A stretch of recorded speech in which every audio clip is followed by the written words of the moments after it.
하나님의 말씀은 디모데전서 1장 1절에서 2절의 말씀입니다. 우리 구주 하나님과 우리 소망이신 그리스도 예수의 명령을 따라 그리스도 예수의 사도된 바울은 믿음 안에서 참 아들된 디모데에게 편지하노니, 하나님 아버지와 그리스도 예수 우리 주께로부터 은혜와 긍휼과 평강이 내게 있을지어다. 아멘. 할렐루야. 서로에게 평강이 복을 기원하는 마음으로 샬롬 인사 나누시기 바랍니다. 샬롬. 샬롬. 오늘도 화요 새벽 기도에 잘 나오셨습니다. 화요 여성 성경 공부가 오전 10시에 진교실에서 있습니다. 우리가 데살로니가 전후서 말씀을 마치고 오늘부터 디모데전서 말씀을 상고해 나가게 되었습니다. 디모데전서, 디모데후서, 그리고 디도서, 그 성격과 내용이 비슷한 이 세 서신을 가리켜서 뭐라고 한다고요? 바로 목회서신이라고 합니다. 목회서신 말고 또 성경의 서신들이 한 그룹을 가리켜서 일컫는 말 중에 옥중서신이라는 것도 있죠. 옥중서신. 옥중서신은 뭐겠어요? 바울이 옥에 갇혔을 때 보낸 편지란 말이죠. 옥중서신에 4가지가 있습니다. 어떤 책들이죠?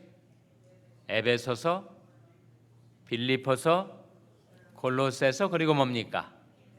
빌레몬서. 이 4개 서신을 가리켜서 옥중서신이라고 하고, 목회서신, 다시 한번 3개 서신을 목회서신이라고 하는데 뭐라고요? 바로 디모데전서, 디모데후서, 그리고 디도서는 목회서신이라고 합니다. 이 목회서신이란 말이 뭐겠어요? 목회를 잘 하도록 하는 서신이다. 그렇게 볼 수 있겠죠. 그러니까 바울이 자기의 제자들, 목회자들인 디모데와 디도에게 어떻게 목회를 잘 할 수 있을까 하는 주제로 편지를 보낸 것이라고 할 수 있습니다. 그럼 이건 목회자들에게만 주어진 편지인가? 그렇지 않다는 거예요. 사실 우리는 일정 분량의 목회를 하고 있는 것이 사실입니다. 부모로서 우리 가정에서 우리는 자녀들 목회를 하고 있죠. 자기 배우자 목회를 하는 거 아니겠습니까? 직장에서 역시 사업을 경영을 해도 중요한 것은 사람들을 관리하고 또 섬기는 광의 목회라고 할 수가 있겠으니, 사실 우리는 다 어떤 면에서는 목회자들이라고 할 수가 있겠습니다. 그보다도 더 중요하게 디모데전서, 디모데후서, 그리고 디도서의 목회서신을 통해서 우리는 하나님의 교회에서 하나님의 백성된 우리들이 어떻게 행해야 할까 하는 지침을 받습니다. 그런 의미에서 목회서신이란 말이죠. 디모데전서의 주제절, 디모데전서의 요절이 무엇일까? 디모데전서의 요절은 디모데전서 3장 15절입니다. 한번 찾아보시기 바랍니다. 디모데전서 3장 15절. 신약성경 339면에 나오죠. 디모데전서 3장 15절 말씀 같이 읽겠습니다. 시작. 만일 내가 지체하면 너로 하나님이 집에서 어떻게 행하여야 할 것을 알게 하려 함이니, 이 집은 살아계신 하나님의 교회요 진리 기둥과 터이니라. 만일 내가 지체하면, 사도 바울이 에베소에서 목회를 하고 있는 디모데에게 나아가는 일이 지체가 되면, 내가 너와 함께하지 못하는 그 기간 동안에 네가 하나님의 집에서 어떻게 행해야 할 것을 알게 하기 위해서 내가 이 편지를 쓰는 거다. 그러니까 하나님의 집에서 우리가 어떻게 행해야 할 것을 배우게 되는 것이 바로 이 목회서신입니다. 직장에서는 직장에 행해야 할 일이 있을 거고, 가정에서는 가정에서 가족 구성원들이 행해야 할 일이 있는 거고, 나라에서도 나라의 정치가들 또는 백성들이 행해야 할 일이 있는 것처럼 하나님의 교회에도 하나님의 교회의 구성원들이 행해야 할 일이 있을 터인데, 그것을 우리에게 가르쳐주고 지도해주는 서신이 바로 목회 서신이란 말이에요. 그래서 디모데전서 3장 15절이 디모데전서의 요절인데, 거기에 하나님이 교회를 다음과 같이 증거하고 있습니다. 하나님 교회는 뭐라고요? 이 집은 살아계신 하나님의 교회요. 그다음 뭐라고 했습니까? 진리의 기둥과 터이니라. 교회는 진리의 기둥과 터입니다. 그래서 일반적으로 말할 때 한 나라, 한 사회의 마지막 보루는 사법부와 교회다, 그렇게 말을 하죠. 행정부도 썼고 입법부도 썼고, 나라가 부패해 가도 마지막까지 한 사회의 건전성을 담보해 주는 것이 사법부와 교회라고 했는데, 교회는 진리의 기둥과 터입니다. 하나님께서 하나님의 진리를 교회에 맡기셨어요. 저희를 진리로 거룩하게 하옵소서. 아버지 말씀은 진리니이다. 하나님께서 하나님의 말씀을 교회에 맡기신 겁니다. 세상에다 맡긴 것이 아니죠. 하나님은 진리의 말씀을 하나님의 교회에 맡기셨으니, 교회야말로 진리 기둥과 터다. 그런데 그 하나님의 교회 안에서 우리가 어떻게 행해야 할까?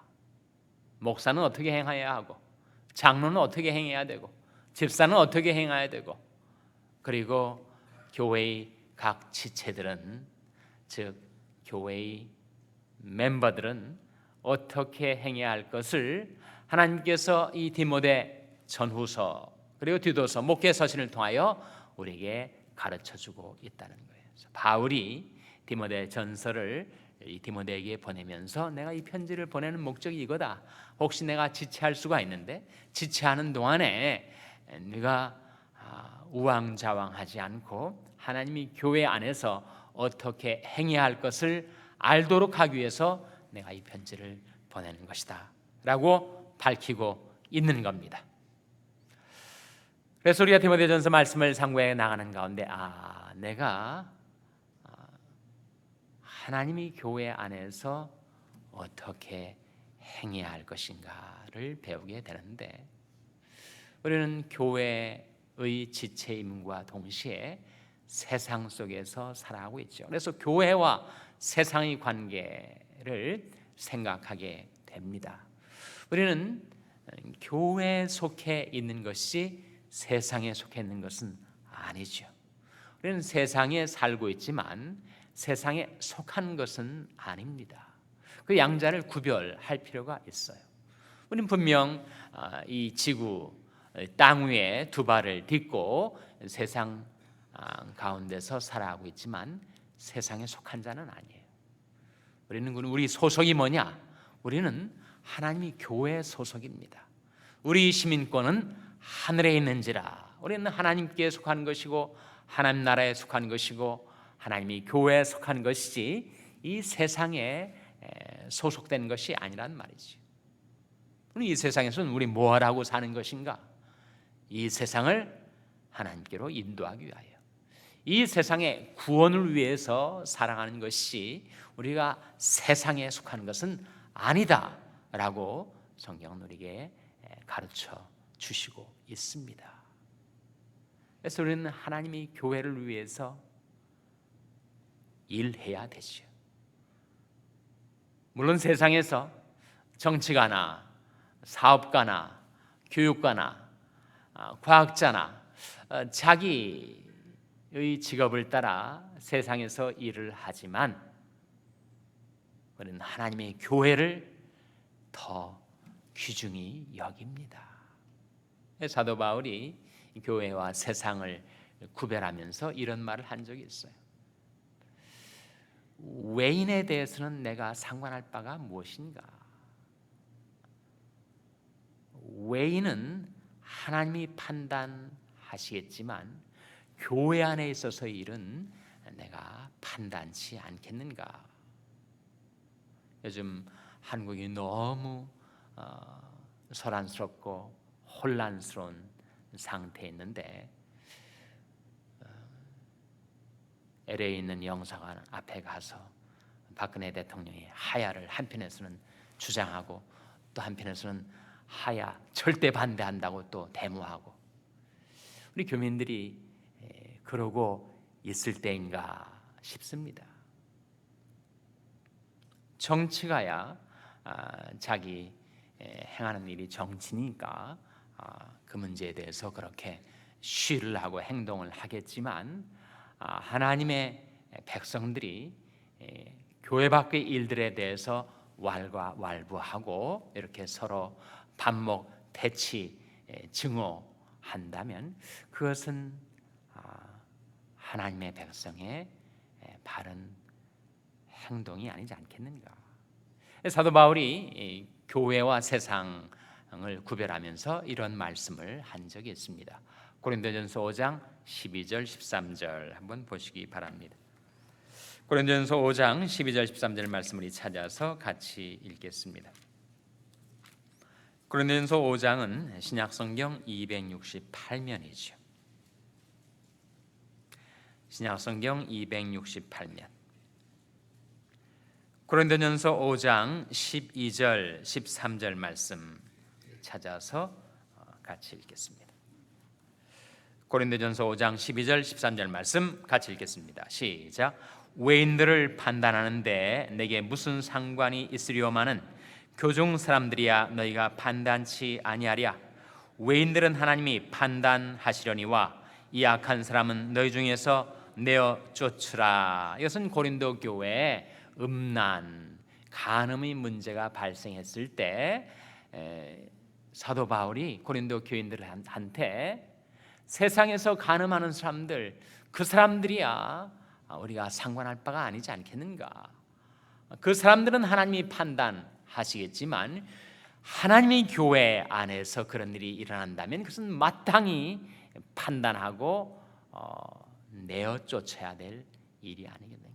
진리 기둥과 터 있는 하나님의 교회 속에 있어서는 안 될 죄악이 있다면 그 죄악을 물리치는 것은 우리가 행할 일이겠지만, 세상 사람들이 죄짓고 그리고 온갖 잘못을 저지르는 것 일일이 쫓아다니면서 그것을 판단하고 그것을 정죄하는 일이 우리가 할 일은 아니지 않겠는가?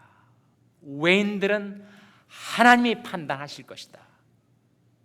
중요한 것은 우리가 하나님 앞에서 어떻게 행하는가 하는 것이 중요한 일이다라고 말씀하고 있는 것이죠. 그래서 우리는 이 시대를 살아가면서 고국을 위해서, 또 우리가 살고 있는 이 땅 미국을 위해서, 위정자들 위해서 기도해야 합니다. 하나님께서 더 높은 권세를 가지고 계신 하나님께서 권세자들을 다스려 주시고 주관해 주시고 심판해 주시고 하나님께서 지도해 주시기를 위해서 기도해야 돼요. 그래야 우리가 고요하고 단정한 중에 평안히 살아갈 수가 있으니까.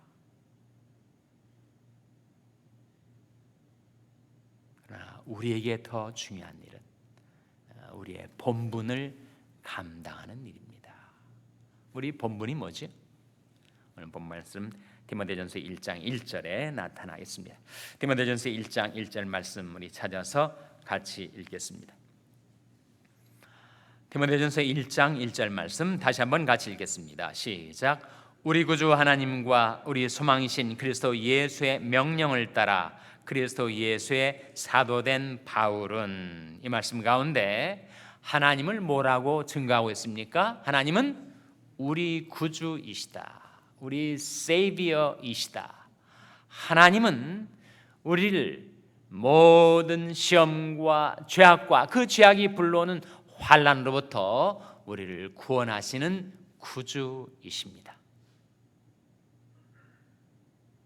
땅 끝에 있는 모든 백성아 나를 앙망하라. 그리하면 구원을 얻으리라. 하나님은 우리의 구주이시고 예수 그리스도는 우리의 뭐라고요? 예수 그리스도는 우리의 소망이시다.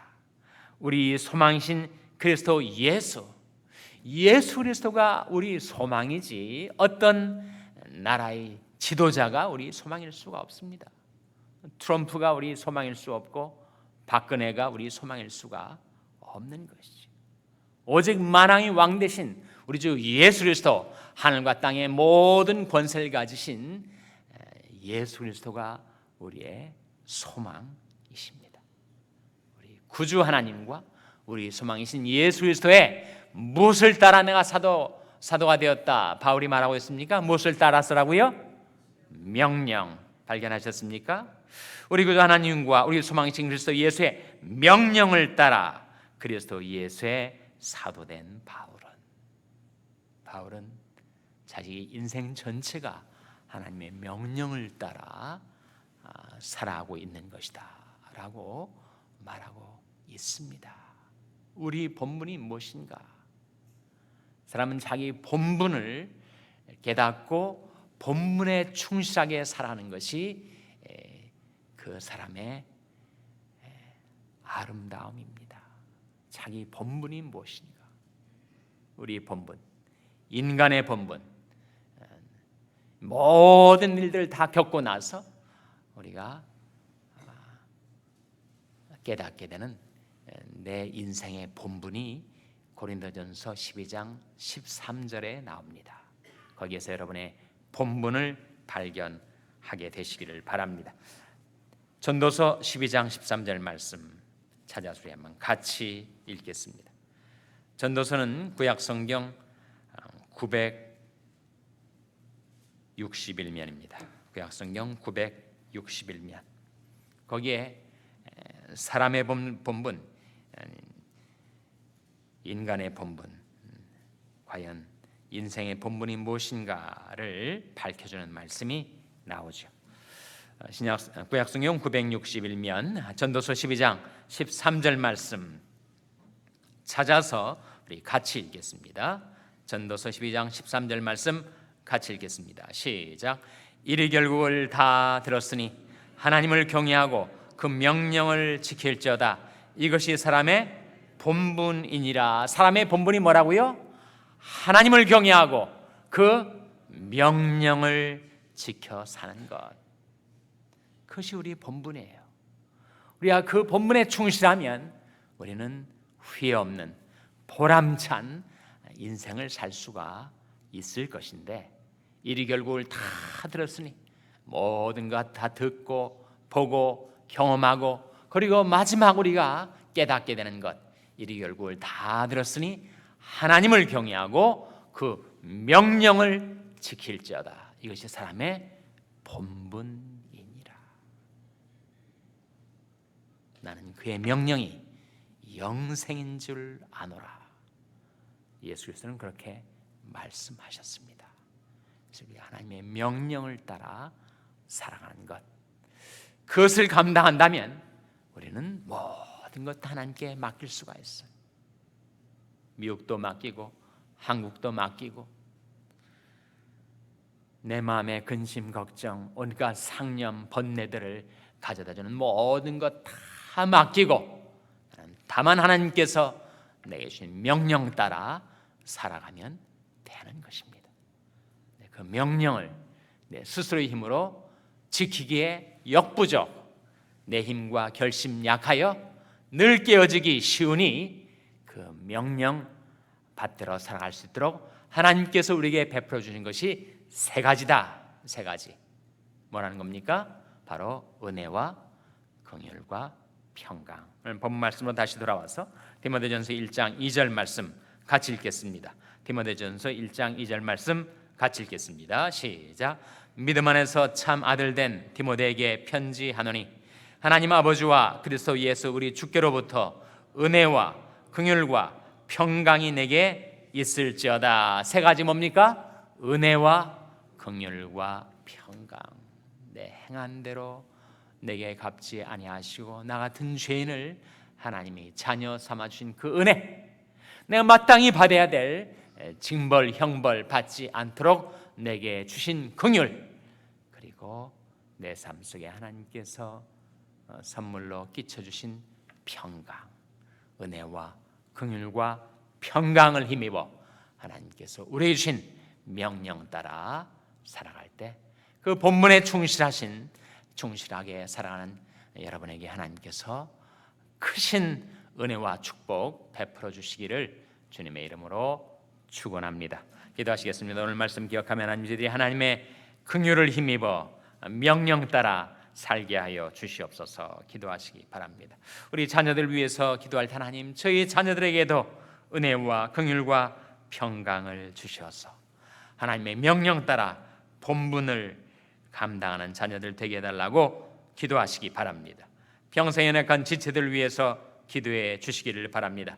사나 죽으나 주님이 껏되어 싸우니 주님께서 소생시켜 주시고 사용하여 주시옵소서. 기도해 주시기 바랍니다. 우리 샬롬교회를 위해서 기도할 때 하나님, 저희 샬롬교회가 진리 기둥과 터로서의 교회의 본분을 감당하게 하여 주시고 하나님의 명령 따라 행하는 교회 되게 해달라고 기도해 주시기 바랍니다. 여러분의 생업을 위해서 기도하시고 뉴저지 뉴호프 미션의 조성도 목사님을 위해서 기도해 주시기를 바랍니다.